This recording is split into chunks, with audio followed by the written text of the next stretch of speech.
Thanks for listening to today's episode of Medical Device Global Market Access by Pure Global.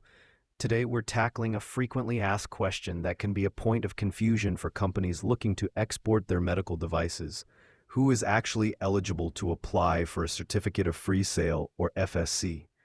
This document, which attests that your product is legally marketed in the country of origin, is a common requirement for market entry in many parts of the world. However, the answer to who can request it varies significantly depending on the regulatory jurisdiction. Let's start with the United States. The FDA issues a document called a Certificate to Foreign Government, or CFG, which serves this purpose. For medical devices sold in the U.S., the application can be made by the U.S. establishment that is the manufacturer, repacker, or exporter of the device. This is a relatively broad eligibility. So, if you are a manufacturer based in the U.S., you can apply. If you are an exporter of a U.S.-made device, you can also apply directly to the FDA.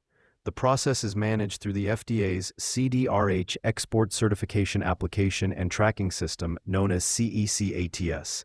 It is also important to note that since January 2, 2024, the FDA issues these export documents electronically as downloadable PDFs, which can be validated by foreign governments online. Now, let's contrast this with the European Union, where the rules are much more specific and restrictive under the Medical Device Regulation, or MDR. According to Article 60 of the MDR, a certificate of free sale can only be requested by the manufacturer or their authorized representative, often called an EUAR. A critical condition is that this entity must have a registered place of business within an EU member state.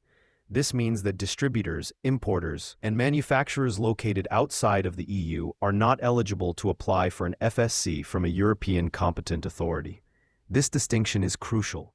For a non-EU manufacturer, the application for an FSC must be handled by their designated EU authorized representative.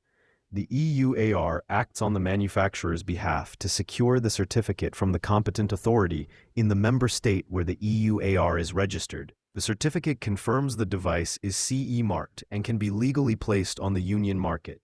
Therefore, the roles of exporter or distributor, while vital for commerce, are not recognized as eligible applicants for an FSC in the EU regulatory framework. In summary, while both regions provide a document to facilitate exports, the pathway to obtaining it is different. The U.S. allows manufacturers and exporters from the U.S. to apply, offering more flexibility. The EU, on the other hand, centralizes this responsibility with the manufacturer or their EU authorized representative, reinforcing the EUAR's essential role for any medical device company based outside the Union. Understanding this difference is a fundamental step in planning your global regulatory strategy. If you need help navigating the specific requirements for certificates of free sale or any other aspect of global market access, please check out Pure Global. Thanks for listening, and we'll see you next time.